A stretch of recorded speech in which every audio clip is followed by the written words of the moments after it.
بسم اللہ الرحمن الرحیم۔ رب اشرح لی صدری ویسر لی امری واحلل عقدۃ من لسانی یفقہوا قولی۔ سوال نمبر 1 ہے رکوع نمبر 16 میں قوم فرعون کی مسلسل سرکشی پر اللہ تعالیٰ نے کون سے 7 عذاب بھیجے اور ان پر قوم فرعون کا کیا رد عمل ہوا؟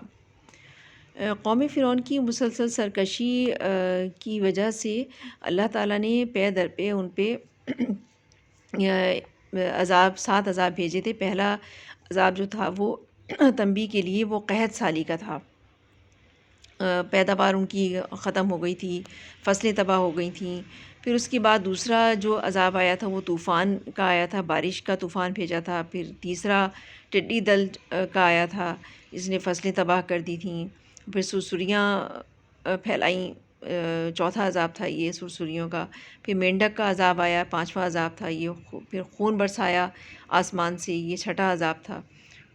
اور 7واں عذاب جو تھا وہ سمندر میں غرق کر دیے گئی پوری آل فرعون جو تھی، قوم فرعون۔ تو ہر دفعہ ان کا جو رد عمل تھا وہ سرکشی ہی کیے چلے گئے۔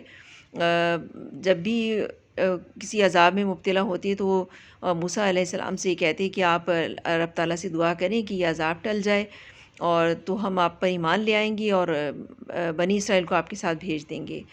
لیکن جب عذاب ٹل جاتا، ان کی دعا سے، حضرت موسیٰ علیہ السلام کی دعا سے عذاب ٹل جاتا تو وہ اپنی پرانی روش پر برقرار رہتے اور بنی اسرائیل کو بھی ان کے ساتھ نہیں بھیجتے اور ایمان بھی نہیں لاتے۔ تو یہ ان کا مسلسل سرکشی کی وجہ سے پھر 7واں عذاب جو آیا تھا ان پہ وہ سمندر میں غرق کرنے کا آیا تھا۔ دوسرا سوال ہے اللہ تعالیٰ کے بنی اسرائیل کے ساتھ اچھے وعدے سے کیا مراد ہے؟ اللہ تعالیٰ کے بنی اسرائیل سے اچھے وعدے سے مراد یہ ہے کہ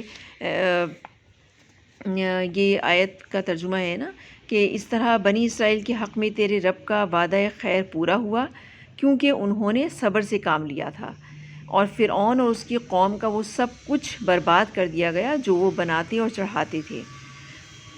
تو فرعون کی قوم جو تھی وہ مسلسل سرکشی کیے جا رہی تھی اور بنی اسرائیل کے حق میں جو ہے وہ پھر اللہ تعالیٰ نے وعدہ خیر جو تھا ان کے حق میں وہ پورا کیا، اور انہوں نے صبر سے کام لیا تھا تو ان کو صبر کا پھر اس کا اچھا ان کو بدلہ ملا اس کا۔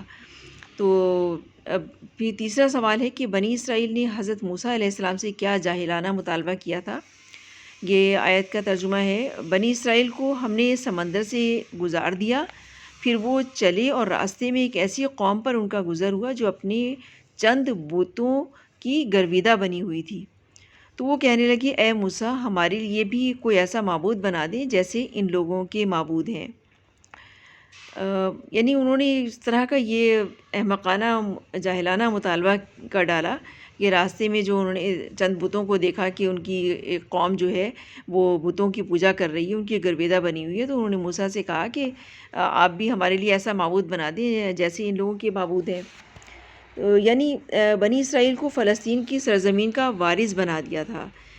بعض لوگوں نے اس کا مفہوم یہ لیا کہ بنی اسرائیل خود سرزمین مصر کے مالک بنا دیے گئے، لیکن اس معنی کو تسلیم کرنے کے لیے نہ تو قرآن کریم کے اشارات کافی واضح ہیں اور نہ تاریخ و آثار سے اس کی کوئی قوی شہادت ملتی ہے۔ اس کے بعد چوتھا سوال ہے موسیٰ علیہ السلام نے بنی اسرائیل کو اللہ تعالیٰ کے احسانات کی یاد دہانی کیوں کروائی؟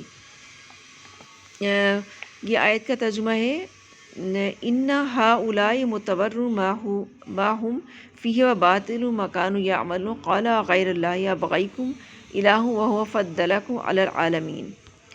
موسیٰ علیہ السلام نے کہا تم لوگ بڑی نادانی کی باتیں کرتے ہو، یہ لوگ جس طریقے کی پیروی کر رہے ہیں وہ تو برباد ہونے والا ہے، اور جو عمل وہ کر رہے ہیں وہ سراسر باطل ہے۔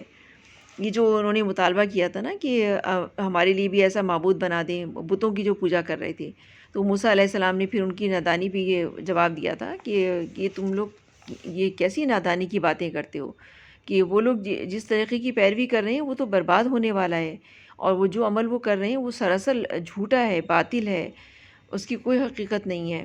پھر موسیٰ نے کہا کہ کیا میں اللہ کے سوا کوئی اور معبود تمہارے لیے تلاش کروں؟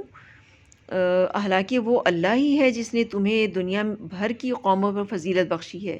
اور اللہ فرماتا ہے یہ حضرت موسیٰ علیہ السلام نے ان کو یاد دلایا کہ تمہیں دنیا بھر کی قوموں پر فضیلت بخشی ہے اللہ تعالیٰ نے، کتنی انعامات سے نوازا ہے، اور وہ وقت یاد کرو جب ہم نے فرعون والوں سے تمہیں نجات دی، جن کا حال یہ تھا کہ تمہیں سخت عذاب میں مبتلا رکھتے تھے، تمہارے بیٹوں کو قتل کرتے اور تمہاری عورتوں کو زندہ رہنے دیتے تھے، اور اس میں تمہاری رب کی طرف سے تمہاری بڑی آزمائش تھی۔ تو یہ انہوں نے حضرت موسیٰ علیہ السلام نے ان کو احسانات یاد دلائے کہ اس وقت کو یاد کریں جب یہ فرعون کی قوم جو تھی ان پر ظلم و ستم ڈھا رہی تھی، اور ان کے بیٹوں کو قتل کر دیا جاتا تھا، ان کی بیٹیوں کو عورتوں کو زندہ رہنے دیتے تھے۔ تو ان سب چیزوں کو یاد کریں، اور ان کی نادانی کی باتوں پہ بھی انہوں نے یاد دلایا، ان کو بتایا، تنبیہ کی کہ یہ تو سراسر جھوٹا عمل کر رہے ہیں، اس کی کوئی حقیقت نہیں ہے، جبکہ بنی اسرائیل کو تو تمام دنیا بھر کی قوموں پر فضیلت بخشی تھی اللہ تعالیٰ نے۔